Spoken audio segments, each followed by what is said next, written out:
Imagine you are building a system that needs to manage data with hierarchical relationships, like an organizational chart or product categories with subcategories. How do you effectively store and query these connections without making your database operations incredibly slow or complex? This is a common challenge in data modeling.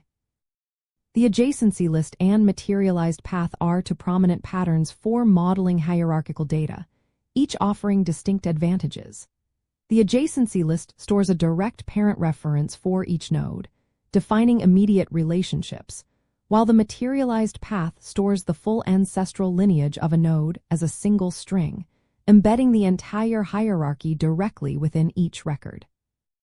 The core difference lies in how they representing and query these relationships. An adjacency list is simple to update because changing a parent reference only impacts one record.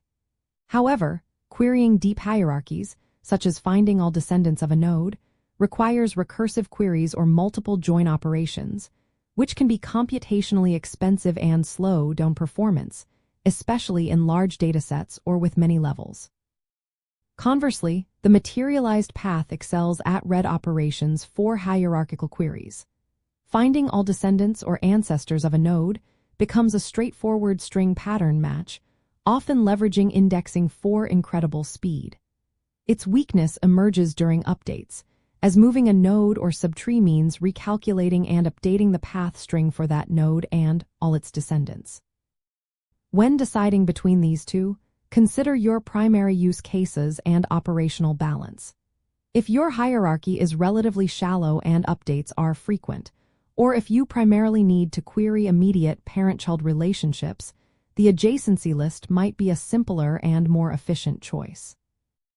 However, if you have deep hierarchies that are mostly static, and you frequently need to query entire subtrees or ancestral paths, materialized path will likely offer superior read performance.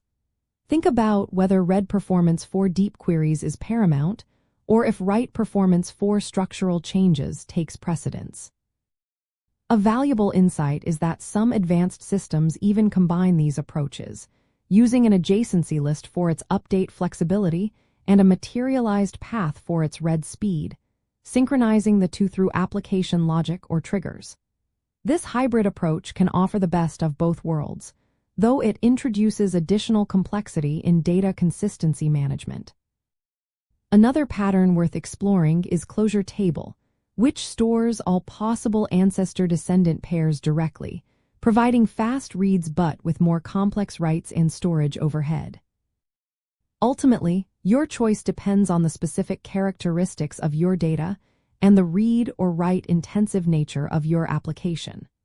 Understanding these patterns helps you make an informed decision, optimizing your database for efficient hierarchical data management, and preventing potential performance bottlenecks as your data grows and evolves. If this helps you code smarter, like, subscribe, and stay tuned for more.